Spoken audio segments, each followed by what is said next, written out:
Bonjour, Sud Radio à votre service aujourd'hui, ce matin, avec Jules Paris qui est avec nous. Est-ce qu'on dit Paris ou Paris?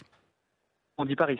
Paris, alors vous êtes cofondateur de l'entreprise Golfilleur, un commerce de gros matériaux recyclables spécialisé dans les balles de golf. Donc vous, votre secteur d'activité, on l'a compris, c'est le golf. Vous faites du recyclage, mais du ramassage de balles, c'est-à-dire que vous êtes un homme grenouille, en tout cas vous travaillez avec des hommes grenouilles qui vont chercher les balles dans les étangs. C'est bien ça. Tous les trois, Élie, Baptiste et moi-même, les cofondateurs de Golf Healer, on est tous les trois des hommes grenouilles. On plonge dans les étangs des parcours de golf pour récupérer les balles. Alors, à la création de cette entreprise, est-ce que ça existait déjà en France? Parce qu'on a l'impression que finalement, c'est un milieu assez confidentiel. Il existait effectivement, cependant c'était uniquement des auto-entrepreneurs qui étaient seulement sur quelques golfs. Oui. Et aujourd'hui, le but de Golf Healer, c'est d'industrialiser vraiment le concept de ramassage de balles.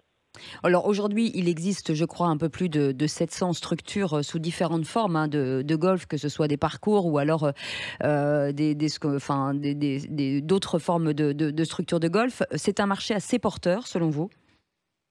Alors oui, parce qu'on voit que le nombre de licenciés ne fait qu'augmenter. Et qui dit nombre de licenciés qui augmente, généralement des débutants, et des débutants ont besoin de balles qui soient assez abordables, parce que Mhm. quand on est débutant, on en perd beaucoup. Donc c'est un marché qui a de l'avenir, effectivement. Ouais. Et vous intervenez dans combien de parcours? Enfin, en tout cas, pour combien de terrains de golf? Alors aujourd'hui, on intervient principalement en Auvergne-Rhône-Alpes, parce que Oui, c'est là où on est localisé. oui. On ramasse dans 25 golfs. On en a quelques-uns en région parisienne, mais on fait tout ce qui est autour de nous dans la région, et on a pour but d'ici 2 ans de ramasser partout en France, et pourquoi pas à l'étranger à terme. Alors, c'est un enjeu écologique, hein, parce que les balles de golf aujourd'hui ne sont pas biodégradables. Ça représente combien? Parce qu'on ne se rend pas bien compte, pour ceux qui ne sont pas aguerris, en tout cas, à ce sport, ça représente quoi? Alors aujourd'hui, en un an, on a ramassé 300 000 balles. 300 000 balles, ça représente 14 tonnes de plastique. En France, chaque année, il y en a plus de 15 millions qui sont perdus. Oui. Donc on en a ramassé vraiment une fraction.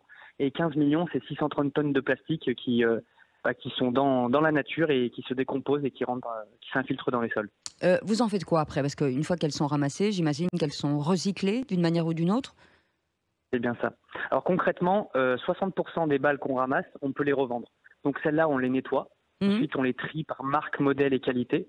On les propose sur notre site internet golfhealer.fr ou dans nos magasins de distributeurs. Et 40% des balles qu'on ramasse aujourd'hui, elles sont inutilisables. Il n'y a aucune technique qui existe pour les revaloriser. C'est du plastique qu'on stocke. Et c'est pour ça qu'on lance une campagne participative en ce moment qui a pour but de financer de la recherche et développement pour créer une machine qui aurait pour but de recycler tout ce plastique. C'est une manière aussi de redorer un peu l'image écornée du golf, en disant voilà, on utilise beaucoup d'eau, on utilise aussi des produits qui ne sont pas toujours bien. Les balles de golf, ça va aussi dans le bon sens de l'écologie? Bien sûr, surtout que les golfs de plus en plus se développent sur ce genre de pratique. Il y a des labels qui se créent Mhm. et on arrive avec Golf Healer pour renforcer encore plus les gestes de tous ces golfs pour l'environnement. Est-ce que vous recrutez, Jules, aujourd'hui ou pas encore? Bien sûr, aujourd'hui, on a recruté une alternante en audiovisuel parce Mhm. qu'on se développe beaucoup sur les réseaux sociaux, Mhm. mais on recrute aussi beaucoup de plongeurs. Donc, si des gens nous écoutent et sont plongeurs, n'hésitez pas à nous contacter. Voilà, en tout cas, ça s'appelle Golf Filler. Merci d'avoir été avec nous. Vous êtes l'un des cofondateurs, Jules Paris. Merci beaucoup. Et puis, on vous souhaite beaucoup de succès dans cette nouvelle entreprise. Dans un instant, le Grand Matin Sud Radio. Et on se retrouve avec Philippe David aux alentours de 17h pour les vraies voix. Passez une belle journée.